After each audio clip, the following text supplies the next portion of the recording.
It's not because of the kids. The kids just trigger the old wound, but because the old wound hasn't been healed. That's the reason why you react the way you are. It is, and that's like the other side of the bully. We don't have empathy or compassion for bullies because Today, I am so thrilled and honored to have a beautiful soul and an extraordinary life coach. Her name is Maria Phipard. I truly believe that this message is going to help all the parents out there who feel lost in.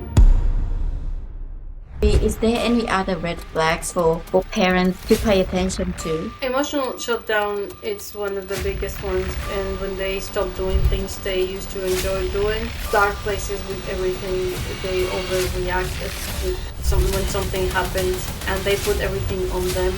Super red flag is if they Children in front of you. How old were they when they were sharing that my mom's not listening to me? He was a 5-year-old boy, and he was so angry. I could see it in his face. And when they asked him if he wanted to call somebody, and he was like,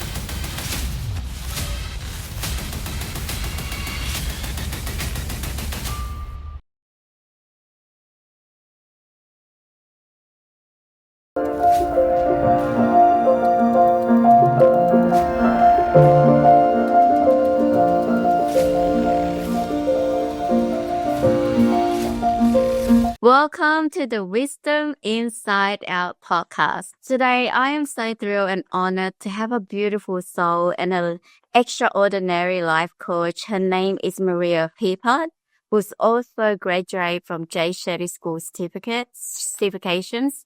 And I heard of Maria from one of the webinars that they share at the school about her life, like her parenting, her struggle, her transformation, and her wisdoms that deeply resonate with me. And I want to have her on my podcast because I believe her story, her wisdom, and her transformations going to be benefit to many parents out there during this era. So today we are going to dive into a topic that affects every parent. Yes, it's about parenting. Even though you don't know it yet, but the crisis of our youth mental health is on the rise. So the role as a parent will play a very, very crucial role. And this episode is about not just about parenting or just the struggling child, but it's about saving lives, saving your own, sanity in the process between the life and death. So our guest today is a true frontline warrior. Her name is Maria Phipard, the founder of Fierce Parenting, so FIERCE, which is the acronym that stands for fortitude, intentionality, emotional intelligence, resilient, confident, and empathy. Yes, this is the quality that you need to lead a family through crisis.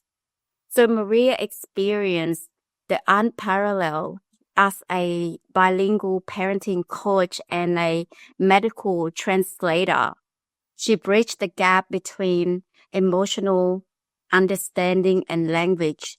So before this, she's also spent years in the trenches, first advocating the victim of domestic violence, sexual violence, human trafficking, later assisting family in crisis in Department of Social Services. So it was through this vital, heartbreaking work, Maria seen numerous of parents struggling, depression, addictions, and new suicidal ideation. So this is where her mission was born, from both professional expertise and deep personal experience, that she felt the urgent to prove that healing is possible and that parents are the crucial agent in saving their children's life. So today we're going to learn from Maria wisdom on Fierce parenting framework, how to love and how to stop reacting to our children's pain, and how to build the kind connection that strongly build a relationship instead of reacting. So welcome to our podcast today, Maria. Oh, thank you so much for having me here, Lina. I'm honored to be here to be able to share my story with your audience. I truly think that this message is going to help all the parents out there who feel lost and they don't know what to do in this such hard circumstances. It's we also are into crisis mode when we have a child who's struggling with their mental health. So it's very hard to think in those circumstances, to think straight, because yeah, we feel so much. Yeah, definitely. You know what? Parenting, even if your child doesn't have mental illness, just parenting alone is already hard. You know, it's already, I'm like struggling before I was on this coaching journey. I was thinking, oh, I'm just parenting, but I didn't put enough the important on how parenting impact the child's life. We're raising the next generations, really, you know. So and there's no job description, so pretty much we're just on the trial and error. So and yeah, and this is why I'm so passionate on parenting, because I think that's the beginning of the culture, right? So when you raise, everything's begin from home. When you raise the kids with the right emotional needs, they go out to the world that support and help others. But then if they were struggling, then they will carry all this pain and they will release that pain. So this is why parenting is very, very important. And I believe the reason that, you know, the mental health on the rise is because a lot of mother, they go out to work, you know, so they don't have much time to their kids. I used to be that mother. Go to work, come back home. I have not so much energy to connect with the kids. So I just go straight to the point, do this, is this. But that's missed the point because I didn't build connection first. So yeah, so I would love to hear your thought on this. I really enjoy your webinars with the J Shetty School. So Maria, for people that doesn't know you or what you do and what mission that you are on, can you please share a little bit about yourself and what's inspired you to start these missions? Yes, of course. Um, like you said, my name is Maria Phipard, and I'm a parenting coach now. That's what I do, and this journey started a long time ago. I'm also a medical interpreter, so I was working in these mental wards where they have children because they're struggling with suicidal ideation, some sort of mental health difficulty. So they put them in these wards, and I was there all day long, like from 8 in the morning to 8 at night. Uh, I was interpreting, of course, for the providers and the patients, and I was right there where everything happens, in the parenting meetings like one-on-one with the providers, or in group therapy with the kids, or when they were just interacting with each other, and I was able to hear what they were saying, what their complaints were, and all that. And everything was directed to the parenting and the interactions at home. And I really believe that when something's wrong with a kid is kind of like a compass. And if there's something wrong with one kid that is struggling with something, we have to go and look at what's going on at home. That's where everything starts. So it's not what's wrong with your kid, is like what's going on with the dynamics of my house that are causing my child to be that way. Yeah. It's very easy just to point out to the kid, but that's never never where the problem sits. So I was witnessing like so much pain coming from these kids. The things they were saying, like, all I want is somebody to hear me when I'm struggling. I just want to share what's going on with me. And I said to talk to my mom, and she like immediately she just jumps in and she starts to tell me what to do. And this is not right. No, why are you saying that you feel worthless? No, you're such a cute boy. You're such a nice boy. You're such a good student, or you're such a good whatever their talent is. And that's they don't validate what the kid is expressing. So it's, you can see in their, in these family meetings, you could see just the light in this child's eyes, like how they just kind of go down, down, down, down, like that. Like, she's not seeing me. She's not hearing me. Yeah, she's trying to make me feel better or something, but it's really not working, and that's not what I want. It's all in their body language. And yeah, other kids saying that their parents were putting things on them that they didn't want to. Like, my mom wants me to be this person, but I'm not that person. I'm this person, and I don't feel accepted at home. Like, I feel like I have to be pleasing everybody, and nobody cares what I really want. Yeah.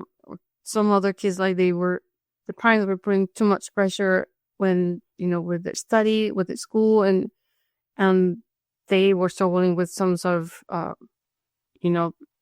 they had some difficulty learning, like if they were dyslexic or they had ADHD.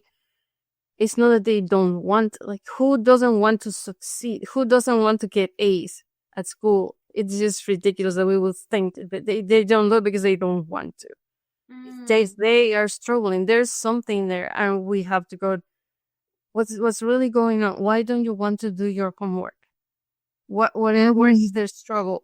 We never care to ask that. Instead of it, we should start just, labeling. This is always the same with you. You're so lazy. You never want to do this. If you were, I'm sure if I told you can go play with your friends, you would say, oh yeah, you have all that energy, but you don't have energy to do homework, blah, blah, blah, blah. And many times it's just they are struggling. They don't understand what they have to do, the assignment or something.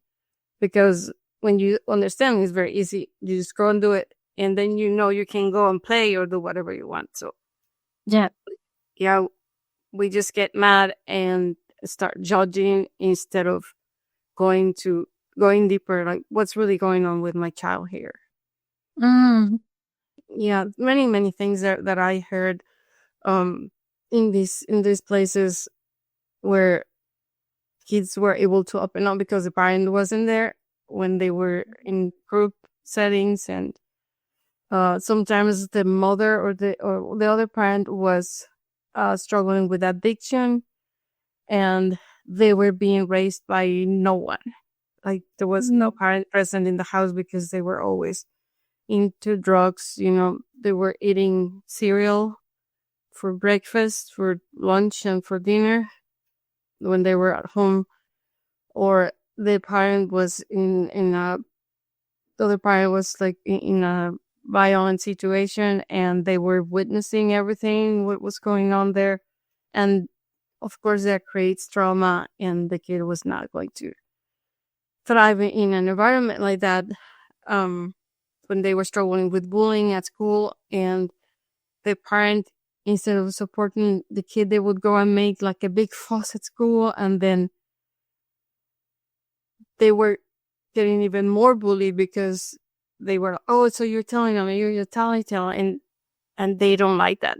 So we don't even take our kids into consideration when we do all these things, thinking we are protecting our kids, but we are not. And we are not even asking them, and we're supposed to empower them to be able to stand up for themselves, and to if they say something mean, they can always say something back. I'm not saying that they have to say something mean, but something that is going to let the other or the bully, I'm not letting you do this to me. Like, no. And that's what we have to do, to empower them. We cannot be with them all the time. It's just impossible. So we have to teach them how to survive in the world out there instead of going to the rescue. We make it about ourselves when we do those things. It's not about the kid. It's like, oh, I got you. But we don't really think about what does my kid want. Yeah. Definitely. It's about making yourself feel good, right? Because it's all about coming from you. You follow my ideas. I was that parent, Maria. I thought, because growing up, I have trauma myself that I didn't even know, because I was translating that love is mean controlling and fixing, because that's what my parents did to me. Even though back then I didn't feel good, but I thought that was love because I didn't know any better. So, and until Maria, I look into my son's eyes, he's too scared to express himself to me. Like, there's something wrong with your parenting. When your kid doesn't want to be next to you, it's not because he doesn't love you, but it's up to the stage where he's scared of you. And he too scared to say anything. So he stay most quiet all the time, because every time he says something, you always want to fix. Fixing is not wrong, but you missed out the first important part, which is the connection, right? So when you build the connection and trust, let's just say you're a friend, you will listen to people because you feel safe. But then I missed out that part. I would just go straight to corrections instead of being connection. So all this correction is making the kids feel judged, making the kids feel I'm not good enough, and making the kids feel I'm broken. That's why my mom constantly fixing me. And up to the stage after I repaired the relationship with my son, I asked him, like, why were you scared of expressing yourself before? And why were you too scared to talk to other people?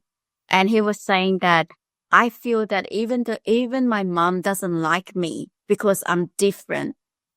Who would like me? Even though my own mom doesn't like me, who would like me? This is what he told me. So it's broke my heart, and this is why I'm grateful for cancer, because it forced me to look in the mirror, to see all this baggage, all this shame that I carry on, all this, and I release it on my kids, because I wasn't happy with myself. I was carry a lot of judgment on myself, and I did it to my kids as well. So, and I love it how you mentioned about, it's not what's wrong with you. It's what has happened to you. Everything has the cause and effects. So what has happened to you to become like this? And we have to go to the root and understand that. And it's like I was working with this friend who's helping with the kids on suicidal. And, when she go and talk to most of those kids, and, the kids saying they want to commit suicide. So they have to go in and try to help all those kids to maintain their life. And all those kids, all they write is the same. They don't feel enough. They don't feel worthy. And this is why I believe the first 3 years of the childhood, where they building the emotional regulations, the emotional intelligence, that the caregiver, the relationship between the child and the caregiver, is become the relationship of them and the world. If the mom attend to the child in a present, safe, that's how they're going to go to the world and feel the same. But if the parents not present, not making the kids feel safe, they will go to the world and think the world is scary as well. Yeah. So I love to hear when you say, so you was the translator and you witnessed all these children in front of you. How old were they when they were sharing that my mom's not listening to me? Or how old are those kids? Well, years ago, like 10 years ago, I noticed that they were older, like they were, I don't know, 13 to 18. This was just for minors, this place where I was working. And then over the years, it was, younger and younger and younger. And the youngest that I've seen there was 5 years old. He was a 5-year-old boy. And he was so angry. I could see it in his face. And when it was time for them to call their parents, they have like scheduled time when they can call their parents.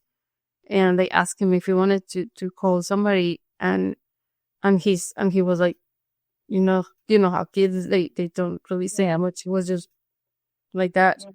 He was, but why not? Why don't you want to talk to them? He was just, I'm mad at them because what they did to me, I don't know exactly what happened, what made the kid be that upset, with all details. Something happened at school and their parents believed to the teachers instead of him. And he said he didn't do whatever they were accusing him of, and that created a kerfuffle. And then the kid said that he wanted he wanted to die, and that's why he was there. Yeah, 5. yeah, a 5-year-old boy, and Wow. yeah, that young, and you wouldn't believe that a kid so young wants to end their lives. Just when you think of a kid, it's like you think about the future, their dreams and their hopes and all that. Is not how am I going to end my life? Like, what am I going to do to end my life? Just I don't want to be here anymore. And it's so heartbreaking. Yeah. And when it was time for him to go, he didn't want to go. He said, "No, I feel safe here, and I feel that my friends understand me, the kids who were there." And he wanted to stay there because he felt safer there than at home. And these were kids that he was spending most of the time with. And of course, since he was younger, everybody was taking care of him and talking to him and trying to talk him out of the depression that he was experiencing and all that, and cheering him up. And it was really beautiful to see these kids, coming to help this little boy. But it was sad that he didn't want to talk to his parents. And he had been there for 5 days already, a 5-year-old away from their parents. 5 days. That's, you would think they would miss them. And they would like to talk to them. Like he was so upset. I'm sure there was more than just one thing happening that caused this boy to be that way. It was not just that one thing. Yeah, but it's just sad. And there's many girls, they do self-harm. Most of the time that's how it all starts.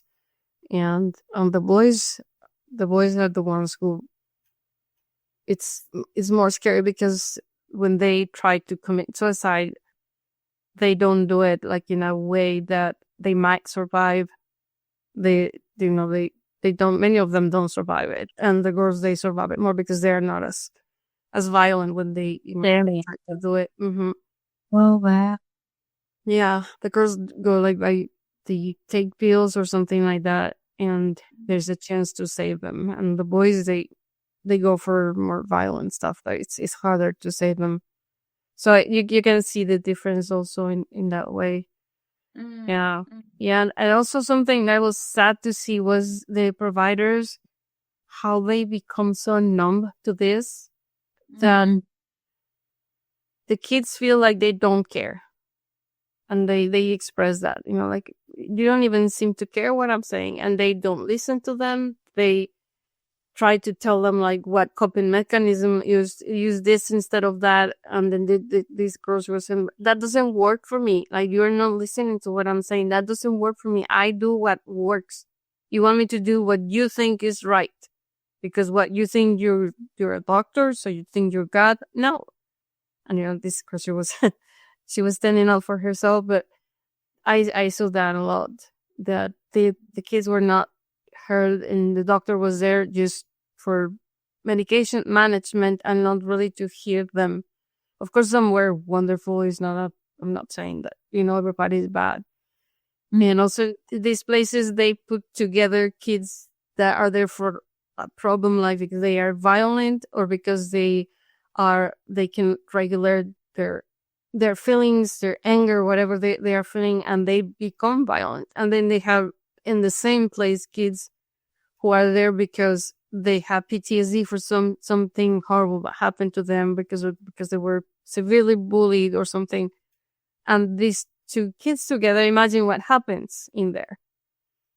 The kids who are there because they were bullied or because they had some sort of abuse, they get super triggered.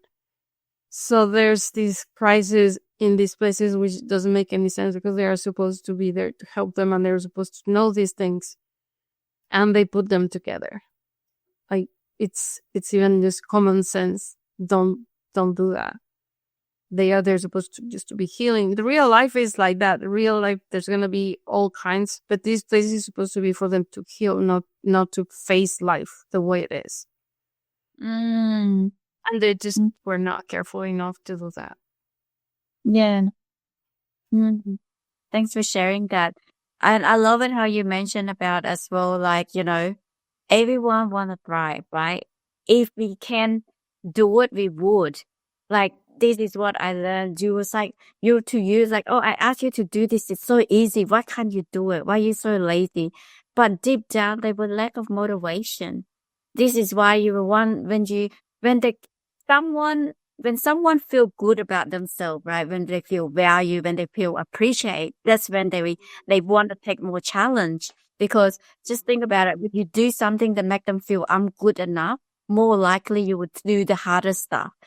And on the flip side, if you make them feel that you are not good enough, you just even your own experience, you don't even want to get out of the house. You don't want to talk to people. And that's a different feeling. You may think what you say is a good word, but the energy that you bring it, the receiver feeling that they didn't feel like they improving, they feel like they were so small and judging. And this is why I love how you say it's about empowering, right? It's not about try to change them, control them, correct them, but it's all about empowering. You tell them in a way that they feel good about themselves and I want to take more challenge. And makes sense. Like if everyone can achieve it, they would do it. They didn't do it because they can't. So we need to sit with them and work out a strategy, like when I give the task to my kids and stuff now, I don't give them, if I ask them to do something and that task is failed, that means the task is too big for them. So I will reduce the task to make it smaller. If after I fold clothes, I want them to put their clothes away, they didn't do it properly, I just let them put away the shirt first, the shirt. And then later I add the task a little bit more. So when they do it and it's easy for them, it's empower them to do more.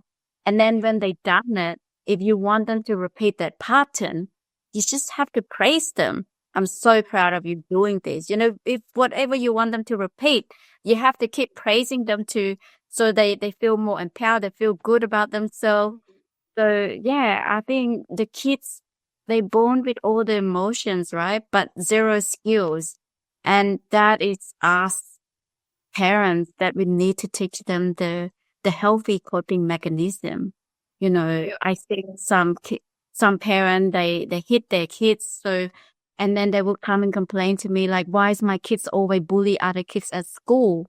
And I was like, they pick up the unhealthy coping mechanism from the family. When they're angry, they use violence to solve the problem instead of, talking, this is what I want to say, or others saying. So, yeah, I think parenting, I know I'm not saying this to blame the parents because I know how hard it is for the parents, but we can't expect the kids to do much. So this is why I say this, to put a lot more responsibility on the parents, because only us that can determine the future, whether they go into the world, heal people, heal the world, or hurt people, hurt people. Because, yeah, if they're not happy about themselves, I'm not sure if you heard of this story. I read it, I think, last week. It was heartbreaking because about this Bangladesh boy. He's 24 and he's in Canada. So he lived a double lie. He lied to his parents because his parent is from Bangladesh and immigrant. It probably give him too much pressure on study. So he made it to uni, but because the subject that he do was so hard, so he failed. But he kept lying to the parents that he kept going to uni. So all this time he pretend that he going to uni, he was end up in a gaming room and talking to people. And then when 4 years after, parent was having this impression that, he going to be graduate and stuff like that. So he could not hold on his lie anymore. He ended up kill all the whole family and then he write on social media platform with a friend that I don't want my parents, my family to witness a shameful son like me. So, some people, they carry shame, they kill themselves, but he would turn it outward because he think about his parent. If he kill himself, the parent's going to witness the shameful. So he killed the parent, the grandmother, and the sister. Yeah, I heard that story. Yeah, it's so sad, is it? It is, and that's like the other side of the bully. We don't have empathy or compassion for bullies because we think they don't deserve it. They are struggling. They were bullied before they became bullies. And that's how, like here in America, all these, the shootings at school and all that, many of them were severely bullied. And I'm not justifying in any way, shape, or form what they did. But if we put attention to these kids' feelings, they express what they are feeling. They have, social media posts or things they say. There's a trace that we could follow to help these kids, and then we could avoid these tragedies.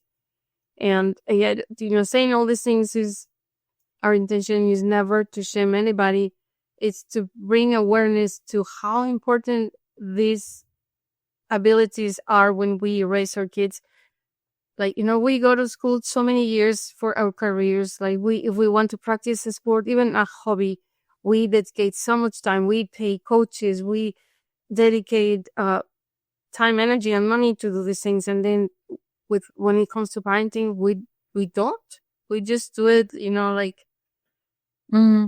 if it's something casual or like it doesn't have consequences, and it does. And it's not. We are forming a whole new human being. It's like God's homework. See, here, this is the little human. See what you can do with it, with him or with her. And we don't see it that way. And we should be, in my opinion, and after experiencing a lot of trouble and a lot of problems myself, I discovered like this is where I have to be putting more energy and not in other silly things that are, just irrelevant.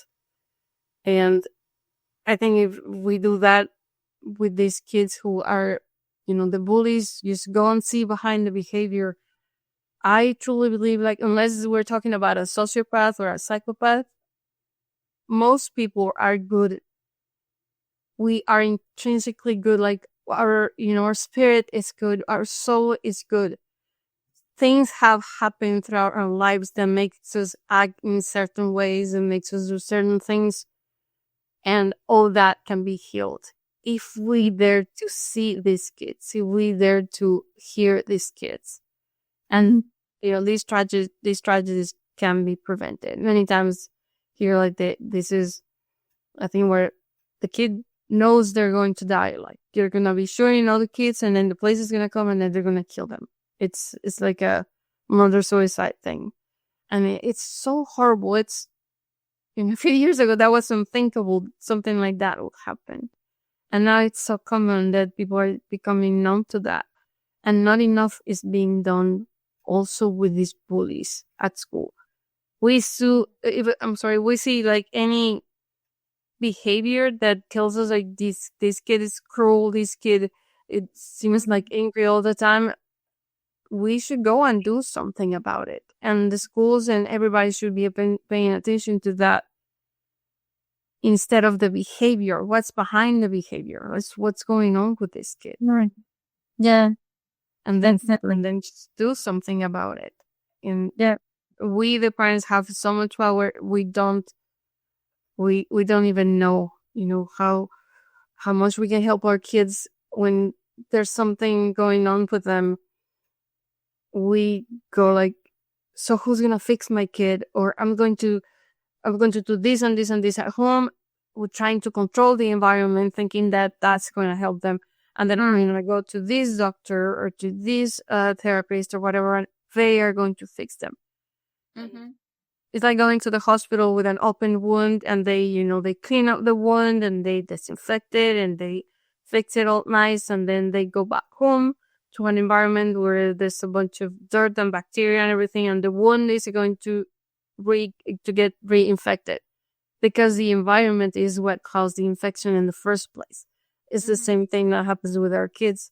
We send them to therapy, but then they go home, and mom and dad are fighting all the time, calling each other's names, or mom is struggling herself, and she doesn't know how to look at their children and fix the children in front of her. Instead, she's seeing her own inner child in that kid, trying to parent herself in the kid, and the kid is like, "This is not me. Hey, hello, this I'm a different person.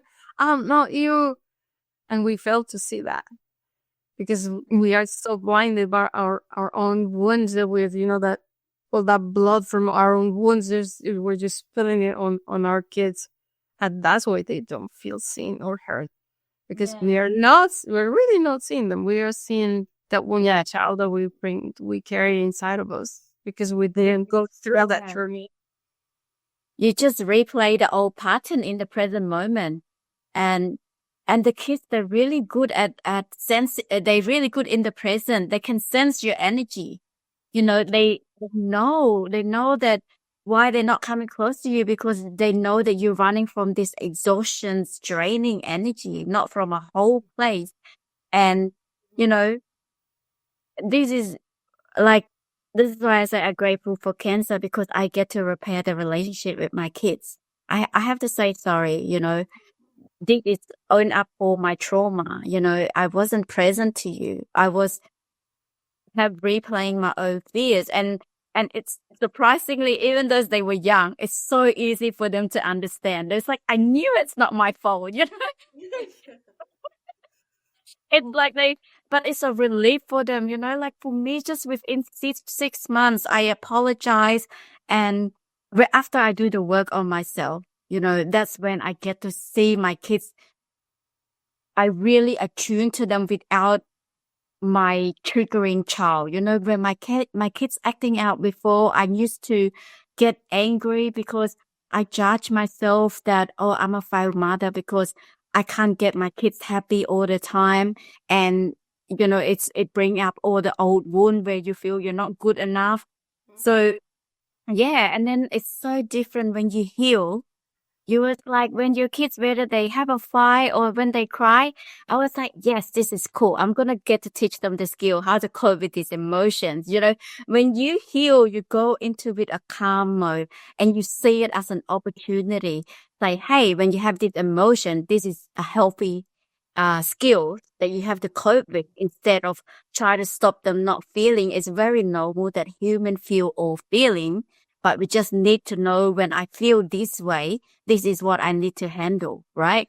Because before I would just trigger, but now I was like, the reason they were acting out is not because I'm a bad mother. It's because, mommy, I need help. I'm struggling with how to handle this emotion. So we need to learn to understand kid emotions better. And then when you go in with a calm mode, they feel safe as well. It's like, I can see you're very upset. I know mommy would be upset too if your blocks, your sister knock over your block or something. You just have to be validating the emotion, understanding them, and they feel safe because now they feel that, oh, someone is on the same team as me. So they now trust, open to whatever you say. They will listen. So, whether they have an argument, say, I can see you're very upset. You have something important to say. Okay. Do you want to say first? Who want to go first? We just make it like a calm. It's like a learning instead of seeing it as a bad behavior. And the kids, they're very good when you go into them with this positive, calm energy. They will respond back with a positive energy. And then all they do, like you said, because they're not being heard. So when they have an argument, I just get them to talk, take turn, okay, I can see you're frustrated. Do you have something important to say? What do you want to say? So who want to go first? So one of them, they would say, oh, he's knocking on my Lego I've been building for 10 minutes. And she was like, he pushed me. I get so upset. And after they say their part, they calm down. And then we talk about, what did we learn? What would you do differently? So when they calm, and it's become where I used to let them deal by themselves, but that's not good because the oldest always have advantage. The older have power. So it kind of forced the the younger one always dive in. That's not fair. So I have to go in and let them negotiate. I said, look, there's nothing wrong with this. This is a great time for you to practice, because in life, there will be always people disagree with you. Whether you go to work, you go to school, this is the best time you practice to negotiate plan C. If plan A doesn't work, plan B doesn't work, what is plan C that make everyone, both of you happy? You know, so they don't see it as in a way of a negative thing. They see it as a way it's very normal in life. So if they feel like that, they don't judge themselves. They don't feel there's something wrong with them.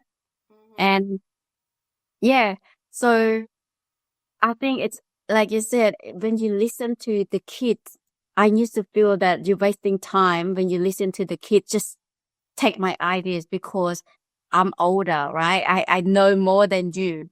And that is the longest way. And that's the most damaging way.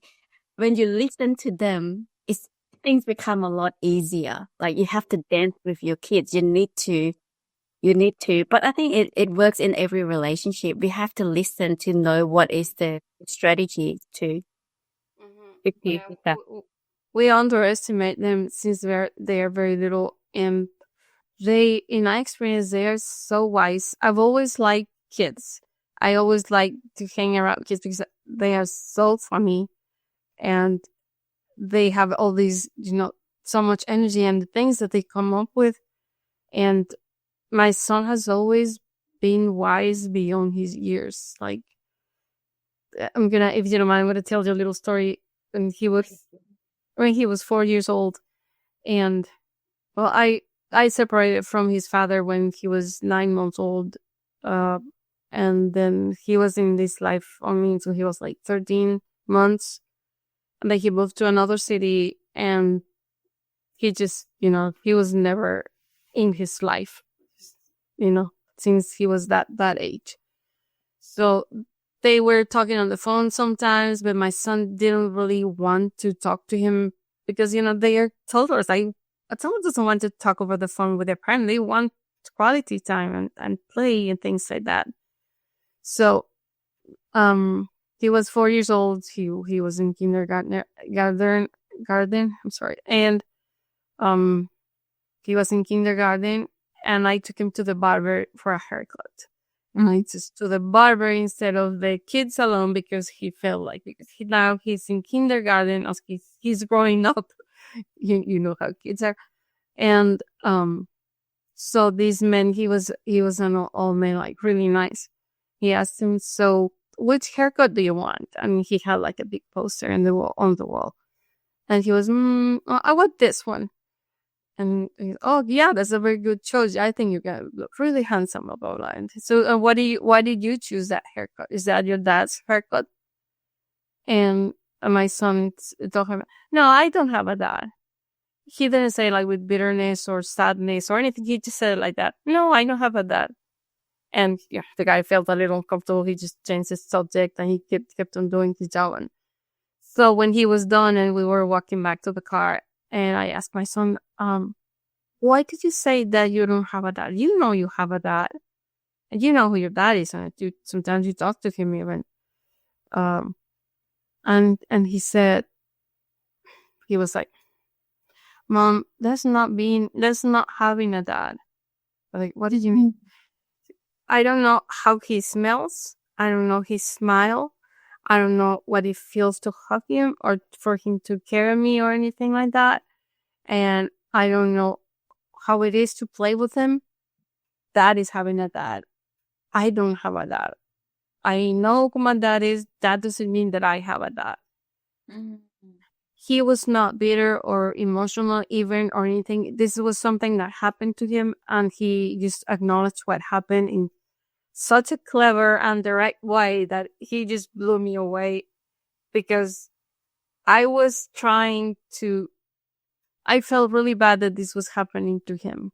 I know it had nothing to do with me. I never told this guy like you cannot see him or whatever. He just chose not to. I felt really guilty. This guilt, you feel like you're in a bad relationship and you're supposed to leave that relationship, but then your kid is in the middle, and it always generates like guilt. And I was trying to make it like a more positive thing. I know, yeah, and I would even make him watch videos of them playing together when he was younger. To kind of like to have that presence in his life, even if it was just through the video. And he didn't was not like interested. He just wanted to play or do something different. I mean, so he was like, "That is not having a dad, mom. I know what my dad smells like, and his voice and his laugh and all that, and I don't know any of that."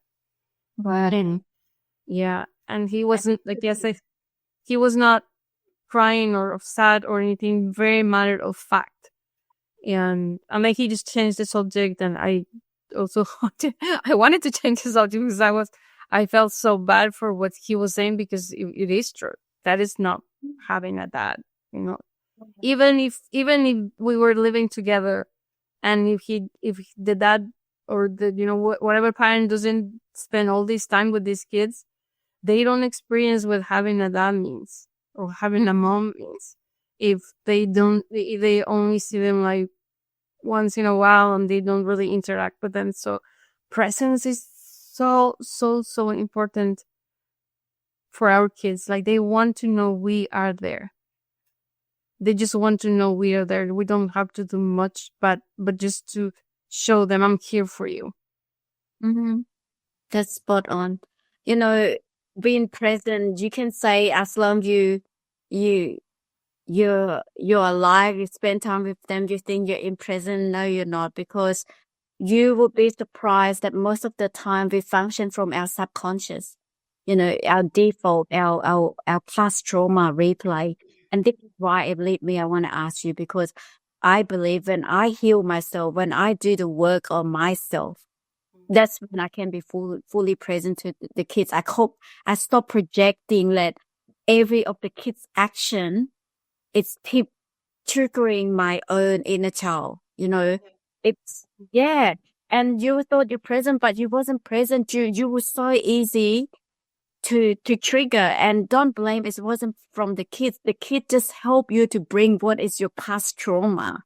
If you don't have that in your cup, when people knock your cup, this is like, I like the cup analogy, what's inside your cup. So if you have water inside your cup, what people knocked out is just water. So if you have a full of anger, sad or inside your cup, the kids going to trigger you the most. And this is why I believe I say thank you to my kids. I say they are the great teacher, because so much, I love them so much that it forced me to look within, to heal myself. And this is why I believe they are a great teacher. So if you're not ready to learn, having kids, it's going to be trigger you so much until you do something about it. But if you are willing to learn, then having kids is the quickest way to heal yourself, because you will bring all these unconscious patterns that you try to suppress for so long that you have forgotten that you have that. And the kid's going to bring up all those triggerings out of you. And it's not because of the kids just trigger the old wound, but because the old wound hasn't been healed. That's the reason why you react the way you are. So I truly believe work on yourself is reparenting yourself is the way to go. I would love to hear your thought on this, Maria. Totally. When just historically speaking, when I struggle with something, what I do is I go buy a book and I read the book and I apply myself. And now, like, I can watch YouTube videos or TED Talks or podcasts and all kinds of things. And I thought I was so ready to be a mom because I read all the books and I heard all the experts, and I did so much like personal growth throughout my young adult years. Went to seminars and so many things. And I thought I was, I was up here. Yeah. And I think have a saying that I use in my work, like, you never know how much growth you still need to do until you become a parent. Because that's your mirror. It's right there. You can't avoid it. It's just right there. And And yeah, I saw so many things, and my kid, I'm so lucky to be his mom, because like I said, he's wise beyond his years, and he was telling me like how he was feeling, and the things that I was doing that were not working. I just what I did is I listened, and I did something about it, and I apologized. And when he was teaching me these things, I would, this story when he was 4 years old, I thanked him, and I was, thank you for telling me this. I really didn't see it that way. And you are absolutely right. This is not what having a father means. And I'm sorry, that your dad is not in your life. If you want to call him or something, you know that you can do that, right? That I have his phone number and everything. I was like, no, I'm okay. I have my grandpa. I'm okay. He, and he, my father was his father figure, but still, later on in his life, that came out again to keep, the feeling of abandonment and not feeling chosen, because he has older kids. And so he's like, why can he only be a father for those kids, but not for me? All this came up later on in his life.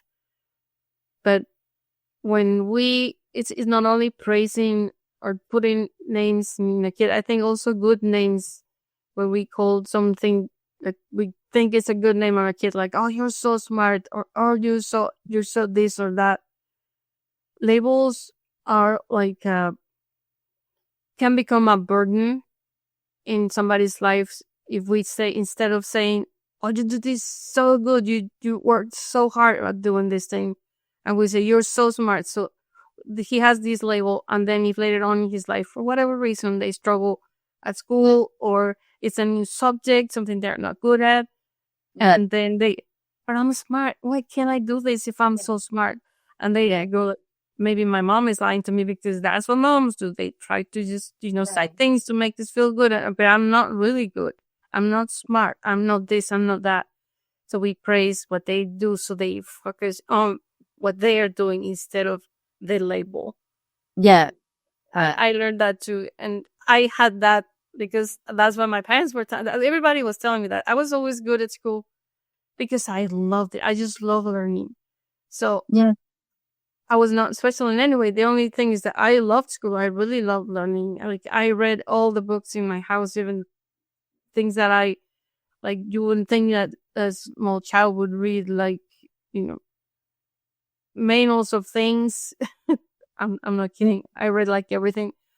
And I was putting that on my child, because the labels that I had throughout my life was that I was very smart, that I was very intelligent, that I was really good at researching and coming up with ideas and solutions to things, and all these abilities that we learn at school.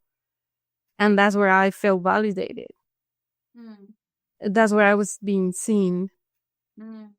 And I was trying to put the same thing on my kid. And he doesn't love, the traditional school. He doesn't thrive there.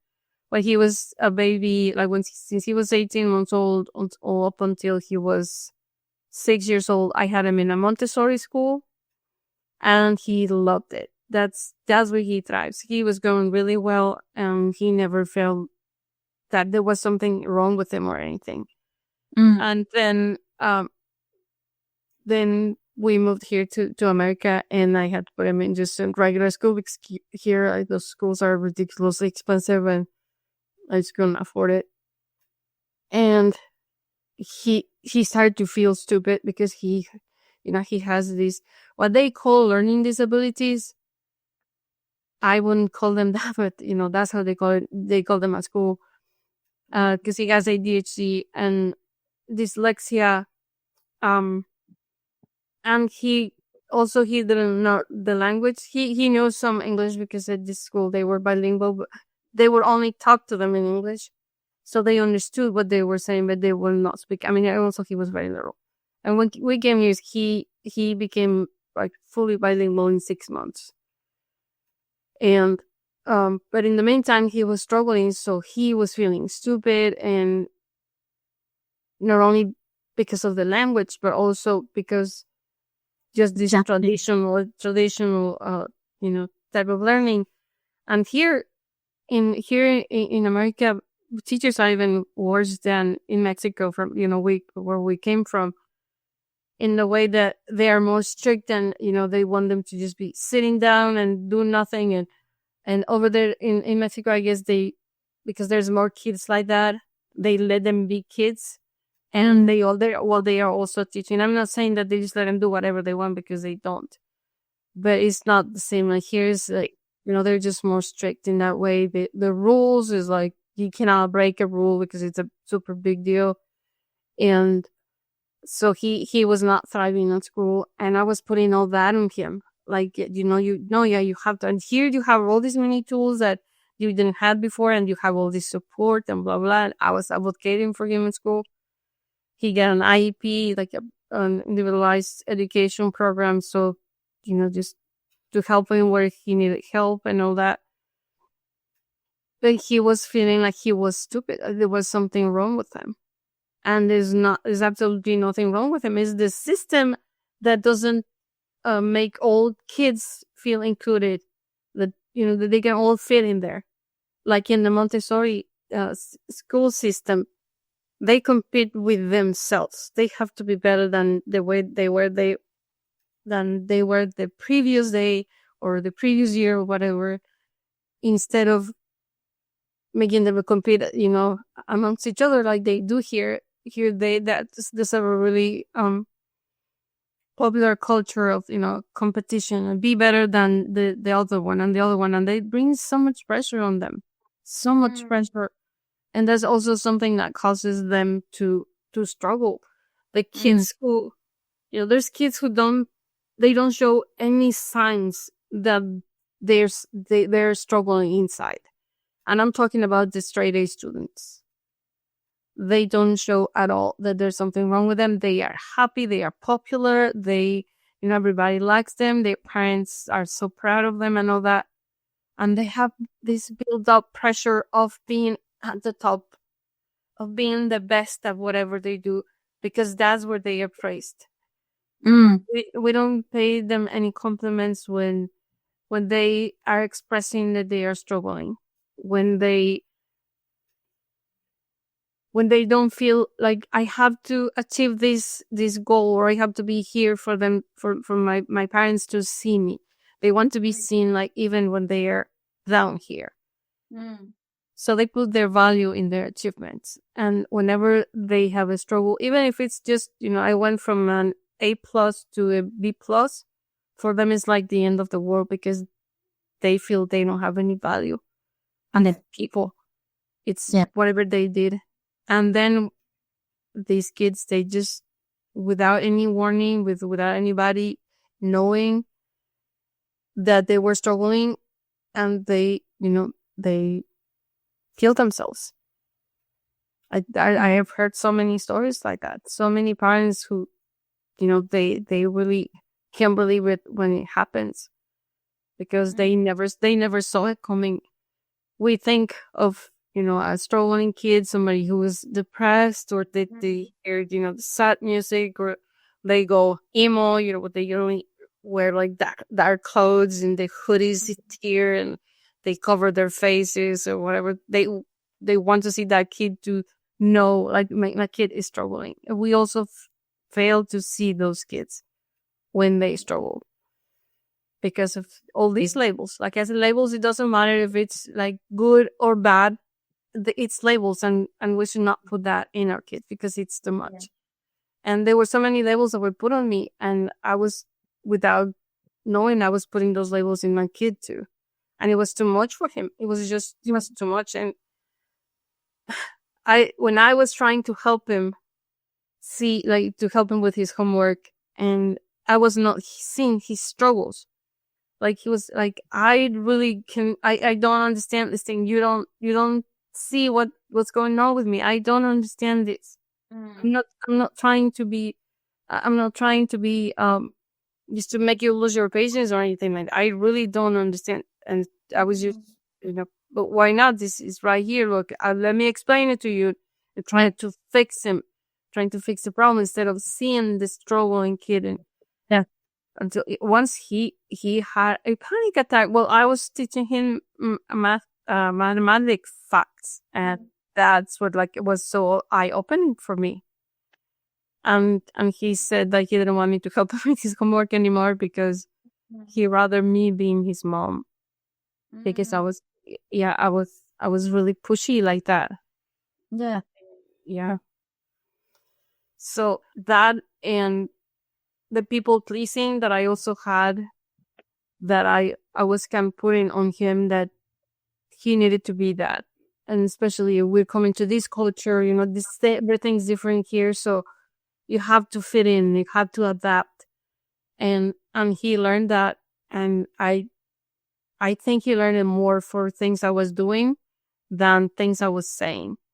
And I didn't realize on that until I dared to see. Sometimes life pushes you, and either you see or it's right there. Yeah. So I saw it, and I talked to him. I apologized for doing that and for not seeing it before. And I told him, this is what's going on, and I'm not doing, this is not right. Like what I'm doing right now, it's not okay. And I'm going to change this, and this is going to be hard. And I'm going to ask you if you can tell me when I'm doing it, and then I can correct myself. And is it okay if I do that to you too? I was asking for his permission instead of just lecturing or something. But then we came up with a word that we were going to say whenever either of us was doing the thing, and then we would just know. We didn't have to go through the whole thing or lecturing or anything. And yeah, that's how we started to work on that together. And yeah, things started to change, and it's a whole journey, and it's a whole thing, and we go day by day. Yeah. How old was he when you start apologize to him? It didn't happen like everything on one day. This has been like a journey. And he had like major trauma events when he was like between 7 and 8 years old. And he was in therapy and all that for those events. And it was like since then when I started to see him, and then I was correcting one thing and then the next one. It's not that I saw everything, just at one time. And also what was very, very important is giving up control where I don't have control.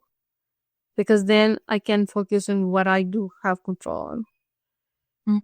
I don't have any control on my child thoughts. I can put a band-aid on his knee, but I cannot put a band-aid on his soul, on his mind, when he's wounded there. And give it to God. That was such like a important step for me, because these are things that is really hard to go through by yourself. And having a higher power on your side, and just to give to God what I cannot control, because I can't. And to trust that my son was going through a journey, and that if he was in God's hands, that he was going to be okay. And to trust what I was doing with my child, that I was doing everything that was in my power with what I could control, because the rest just give it to God. And trust also that everything that we talked about and the way that I was raising him, I raised him with so much love and understanding. I always let him be himself. Even when he was a baby, I like bought so many cute clothing, and I would just dress him up whatever I wanted, how I wanted to dress him up. As he became older, then he didn't want to just put whatever clothes I was given to him. He wanted certain clothes, and sometimes I was like, but these colors, like, they don't match. And he was like, but I don't care, because I like that. And even after I saw him wearing the clothes, I was like, actually, they do match. And in a different way. It's not like, this color with this color, but they were, the colors were fine together. I just didn't see it before. And I allowed him to be himself. I always told him if he wanted to cry, he could cry. If he wanted to say something, like I would listen. I would listen to the story, but in the validating part, that's where I was failing. Yeah. And since I read all the books when I knew I was pregnant, oh my God, I read so many books, and I thought I was so ready. And the day he was born, the day when we came back home after he was born, that was the first day when I panicked because he didn't poop for a few hours. Sabina was like, "Oh no, he's gonna die because the doctor said as long as he eats and poops, he's gonna be fine, but he's not pooping and blah blah blah." And I took him to see the pediatrician the very first day. Then I went to my house. So no, nothing prepares you for motherhood. It doesn't matter how many books you read, and it's been like that. And I just learned not to panic just for the simplest ways, but the simplest things. But it was hard. It's been a journey. Like I said, it didn't happen just that one day. All these realization came to my mind, the little things and things he was telling me. And I was just, listening to what he was saying. And when I realized about, okay, so I'm doing this thing wrong. So I'm sorry, son. And, so what do you think we should do here? And I think that also empowered him to see that I was able to listen, because I would ask him and I would come up with the solution, not myself, but with them. Like, what do you think we should do here? Even when I was giving him consequences, I would tell him that. So what do you think what consequence do you think you should have here? And he will help me with that. So because he wanted to negotiate the consequence, if I get grounded for how many days, to choose the behavior or the consequence. But no, I didn't allow him to do that. It was, yeah. No, sorry. Like I said, hold on, I need some water.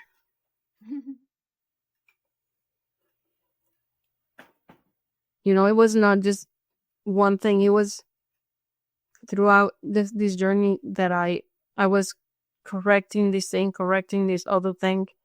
And the big thing where I failed to him as a mother, that I think triggered all these things, is I was over controlling, over protective, and I was also making excuses for him.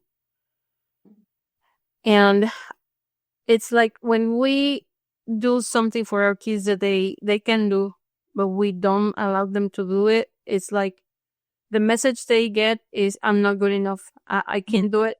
I can do it good enough, so my mom has to do it for me. Yeah. I'm not good enough. I'm not good enough. And that's why it sticks in their head, because of all these many things. So these many things we did for them. Yeah. But they start no problem.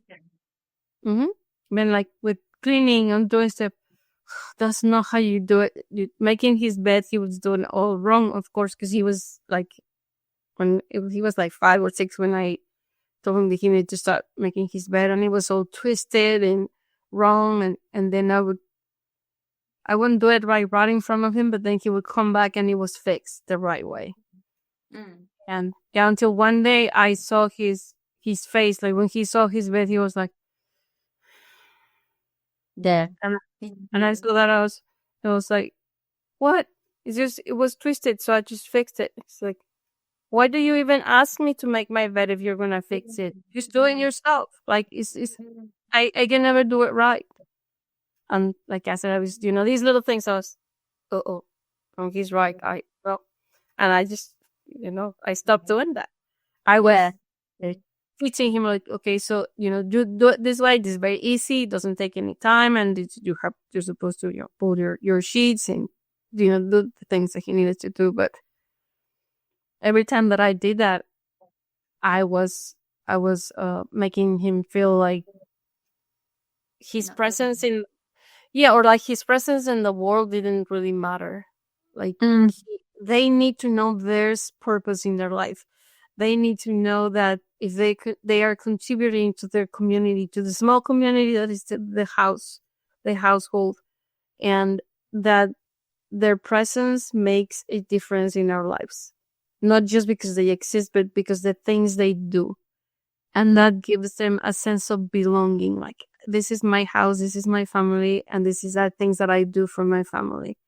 And when we praise the things they do, even if it's not perfect, and they feel appreciated, and they feel like, oh, yeah.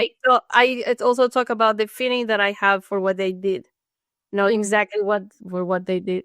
Um, like I sometimes tell my son, like, "Hey son, can you make me a tea?" And he would get excited when I told him that. Yeah, yeah. What do you want honey and on lime with it? And yeah, and then he would bring it to me. How is it? How is it? I'm very anxious for to have my feedback. How does it good? Did I do good? I'm like, yeah, yeah, it's perfect. And I would drink it. And he was so happy to do that for me. I wouldn't ask. Yeah. Yeah, like I'm just Isn't it? yeah. And the faces that I was doing, I would. Oh yeah, and if are you feeling your love here, son? Thank you so much. Just then I can concentrate on my work, and I didn't have to go up and do it myself. Thank you. You really made a difference in my day. And I could see him, like his body language, how it changes, and he would just go on and play these little things. That if we build that every day, we don't need to spend all day with them. Just build these little tiny moments throughout the day. Yeah. Before bed, to tell them something good about themselves, something good that they did that day, to remind them, not just to tell them, you are this, or don't ever let other people tell you that you are not enough, because you are enough. Like, we have to let them know they are enough by what they do, the results that they do. So it feels they feel it. This is real. This is not something my mom is telling me because she's my mom. And yeah, You'd be surprised. The kids learn from words. No, they don't learn from words. You can talk 100 things and come out from one ear to another ear.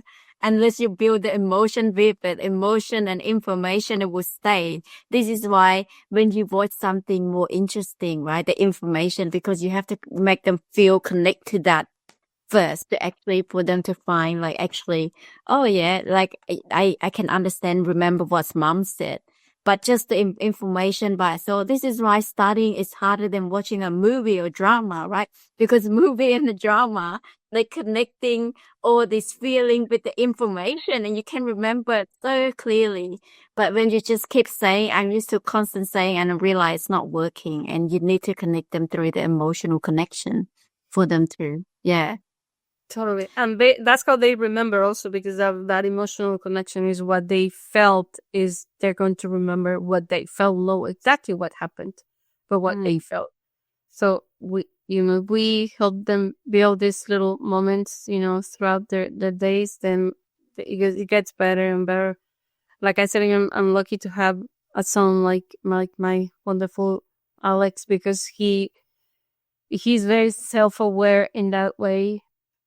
And I guess since he started going to therapy since he was young, also he knows the language, and he tells me, it's just, yes, when I'm trying to blah blah blah, he tries to, like, think back whatever the therapist, what the therapist had said, and we're like, okay. That's really good.